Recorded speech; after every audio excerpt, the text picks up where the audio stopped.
Halo, selamat malam, apa kabar? Salam 1, 2, 3, yes, yes. Kembali lagi ke channel saya Indra 64. Hari ini saya membahas mengenai tentang prinsipal dan distributor. Perbedaan prinsipal dan distributor. Sebelumnya jangan skip dulu ya. Jadi kalian bisa lihat channel saya, bagaimana manfaatnya, bagaimana pengertiannya, supaya tidak miskomunikasi dan melihatnya setengah-setengah. Dan terima kasih saya ucapkan yang sudah mendukung saya, yang sudah subscribe, yang juga sudah menonton, yang sedang menonton. Kiranya kalian diberi keberkahan dan diberi rezeki sepanjang masa, dan juga diberikan kebutuhan sesuai yang kalian minta, dan diberikan keberkahan yang banyak buat keluarga kalian juga. Oke, saya mau informasikan bahwa saya memberi informasi. Mungkin teman-teman tahu ini adalah PT Indomarko Adi Prima. Oke, sebagai distributor Indomie, Super Mie, dulunya kalau tidak salah saya, Susu Enak, Nutrima, Nutrisia, dan kalau tidak salah Bimoli. Nah, saya bekerja Susu Enak, Indomilk, saya bekerja di situ tahun 95 sebagai salesman, sebagai sales canvasser. Oke. Prinsip distributornya adalah PT Indomarko Adi Prima, dan prinsipalnya adalah Indofood. Jadi ini masih satu manajemen. Jadi ini beda. Itu satu. Kedua, ini saya pernah kerja di Nokia Global Teleshop. Global Teleshop itu di produk HP Nokia. Distributornya Global Teleshop. Prinsipalnya adalah Nokia. Jadi ada 4 distributor. Global Teleshop grupnya, Parastar grupnya, terus Era Jaya grupnya, dan OK Shop grupnya. Saya berbicara perbedaan distributor dan prinsipal. Dalam hal ini, kita sebagai salesman, ketika Anda bekerja di produk contoh itu PT perusahaan mie atau susu apapun dalam satu manajemen, biasanya itu yang mengontrol pendistribusian itu adalah prinsipal. Oke, jadi ini harus diketahui dulu. Biasanya yang mengontrol pendistribusian, pasar produk itu ada tidak ada, itu adalah prinsipal. Bisa juga dilakukan oleh sebuah perusahaan distributor. Jadi buat teman-teman yang sebagai sales, saya harus membedakan ketika pekerjaan Anda sebagai sales, ketika distribusinya dalam suatu wilayah atau area atau pasar, produk itu tidak ada, atau produk itu Anda tidak tawarkan, atau produk itu tidak ada di sebuah toko, Anda pasti dikoreksi sama prinsipal dan melalui prinsipal ke distributor. Jadi ketika Anda tidak menawarkan atau tidak menjual, bahwa itu akan dicek atau di cross check kenapa tidak dijual, atau mungkin cara bicaranya salah, tidak bisa bekerja, atau seperti apa. Biasanya seperti itu, dan dari pihak manajemen turun ke sales manager. Biasanya VVIP atau direktur langsung ke sales manager atau general manager, sales manager, dan sales supervisor. Tetapi biasanya yang saya tahu adalah ketika Anda bekerja di distributor, tidak mungkin itu satu item. Itu catat, itu satu. Ketika Anda bekerja dalam satu distributor atau prinsipal atau satu distributor, saya mau katakan itu tidak mungkin distributor memberikan atau memproduksikan produk itu satu item. Tidak mungkin itu. Ya, jadi ketika Anda menjual produk dengan satu item, ya wajar itu satu effective call. Jadi Anda tidak disalahkan. Jadi ini maaf. Jadi ini konsep nih harus diketahui. Saya berbicara seperti ini, Anda tidak akan ditegur, tidak akan dipecat sama manajemen semasa Anda melakukan aturan-aturan distributor dan aturan-aturan perusahaan. Satu, ya. Jadi ya, yang namanya saya cuma ada jual satu efektif satu item, ya wajar. Tipenya cuma satu, itu aja ya wajar dapat satu. Jadi Anda tidak bisa, teman-teman sebagai sales jangan pernah takut, maaf kata bahasa saya, dipecat atau ditegur, karena saya pernah bekerja di sini. Ya, efektif call saya tuh targetnya misalnya tokonya cuma 15, saya dapatnya 7, 8, ya ada masalah. Saya tidak pernah ditegur, sama prinsipal tidak pernah. Cuma kami adalah dikoreksi kenapa ada masalah apa kendalanya. Jadi teman-teman sebagai sales jangan pernah takut seperti itu ya. Jadi kerja di, kalau maaf kalau efektif call dikit itu nanti ditegur gitu, nggak ada. Nanti ke Pak Supervisor depo nanti marah, nggak ada, itu tidak ada ditegur-tegur, itu saya. Kenapa? Karena mereka, kalau teman-teman mungkin ditanya maaf, kenapa sales lain bisa, kenapa kalau bisa sih? Saya mau tanya. Saya mengetahui ini kenapa? Karena saya tahu sales yang mana yang pure, yang murni melakukan pekerjaannya, kunjungan toko dan ordernya. Jadi kita tidak bisa menjudgment sales yang lain itu tidak jujur atau apa, itu sama mereka. Tapi saya mau sampaikan di sini adalah kita harus mengetahui perbedaan prinsipal dan distributor dulu. Kalau satu manajemen itu, contoh Indofood dan Indomarko itu adalah satu manajemen. Ya, kalau Nokia itu prinsipal, nah distributornya itu ada 4 orang, itu beda. Saya seperti toko battery shop itu beda. Nokia prinsipal itu namanya Nokia Indonesia. Kalau ini adalah distributor yang ditunjuk sama perusahaan. Jadi ini buat teman-teman, ketika Anda bekerja di suatu perusahaan, ketika penjualan Anda dikit, efektif Anda dikit, Anda tidak perlu takut. Saya katakan, kenapa? Anda tinggal belajari terus, bertanya terus sama manajemen, bertanya terus sama sales supervisor, bagaimana jadi menawarkan produk, bagaimana seperti itu. Oke. Jadi saya mau katakan seperti itu. Jadi tidak pernah takut.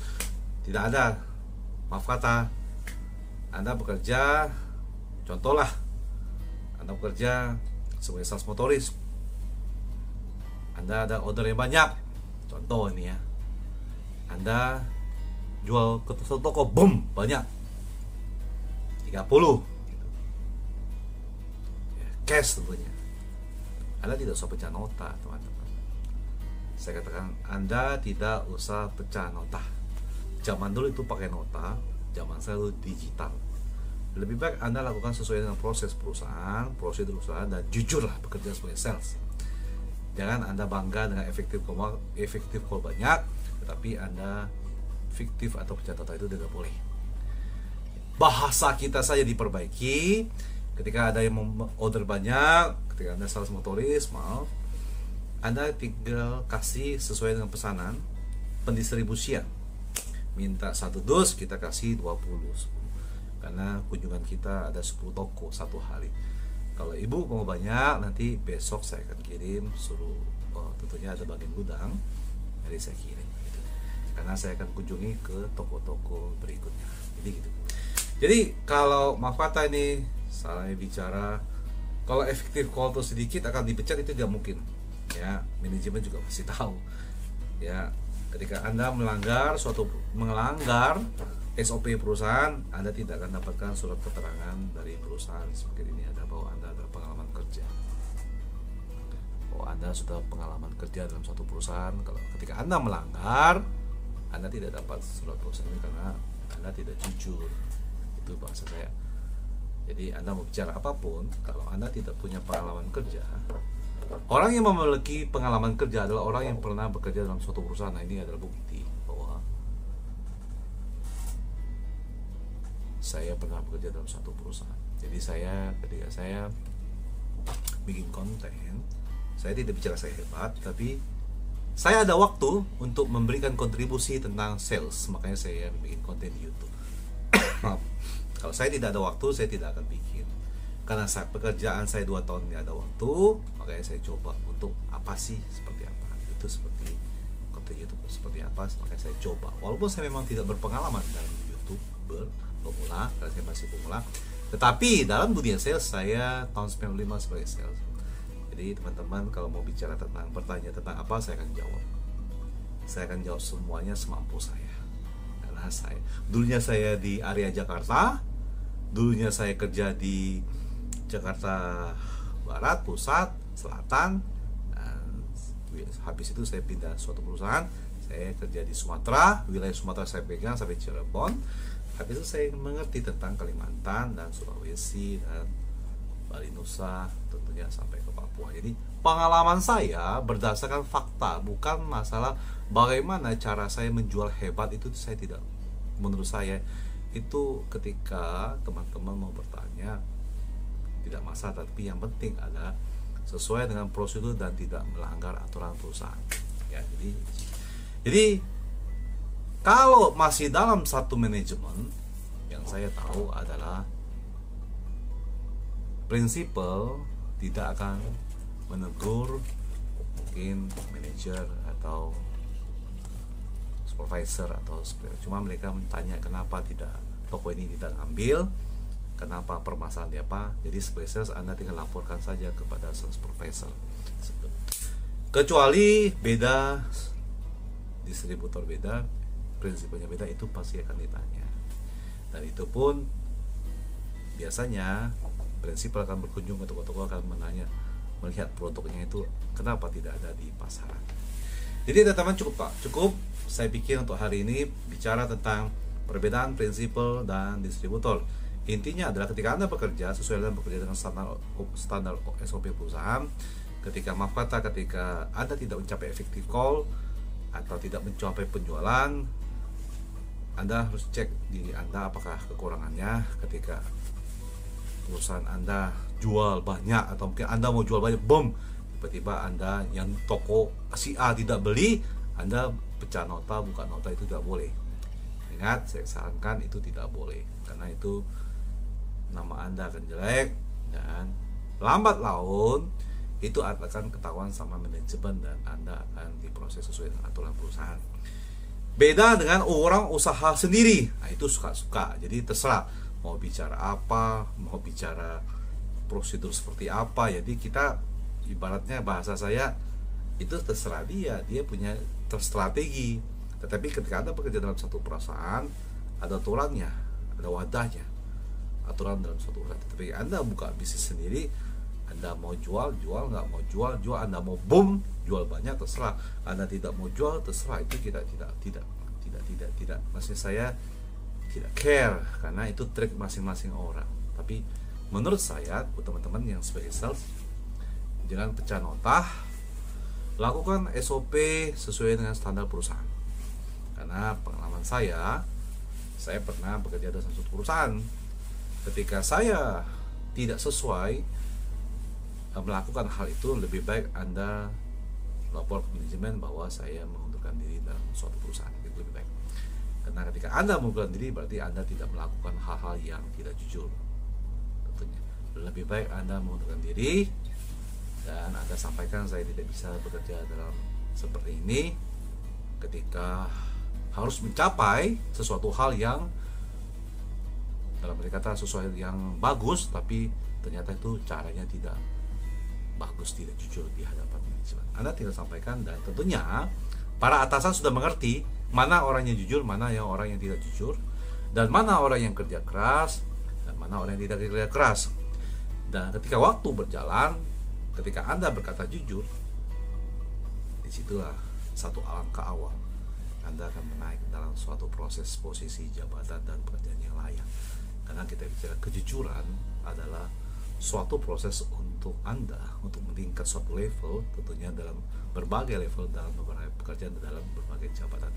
Ketika orang yang memiliki bisnis baru berbicara yang tidak masuk akal, atau maaf kata ya, kalau untung ada 20 juta, untung 40 juta dalam satu pekerjaan, dalam suatu jualan untung 40 juta, 50 juta, ya maaf kata, buat apa kita memberikan atau membuat suatu konten berbicara seperti itu, untuk membuat suatu konten untuk memberikan informasi cara-caranya. Kalau saya menghabiskan waktu, tapi karena saya ada waktu, makanya saya membuat konten untuk supaya ilmu sales ini diberikan secara maksimal, dan hal itulah akan memberikan bagaimana tantangan sales itu untuk mencapai suatu tujuan, tentunya income bertambah. Itu saya Kalau untuk hal-hal yang tidak masuk akal, saya tidak berani mengatakan untung 20 juta, untung 30 juta, produk ini yang laku, produk ini yang laku. Saya tidak mau. Dan lebih baik saya orangnya berdasarkan fakta dan data. Ini pekerjaan saya sebagai sales di suatu perusahaan Indomarko, Indomie, dan saya pernah bekerja di suatu perusahaan prinsipal, perusahaan distributor Nokia. Jadi itu buat teman-teman. Kiranya cukup, terima kasih buat teman-teman. Semoga bermanfaat. Itu perbedaan antara distributor dan prinsipal. Anda boleh bertanya, Bapak Ibu bertanya supaya saya bisa menjawab. Intinya adalah saya berbagi tentang pengalaman sales. Oke, terima kasih. Salam 123. Kiranya ini bermanfaat buat kalian semua. Oke, jangan lupa dukung saya terus dan subscribe. Semoga saya bisa memberi yang terbaik buat channel. Selamat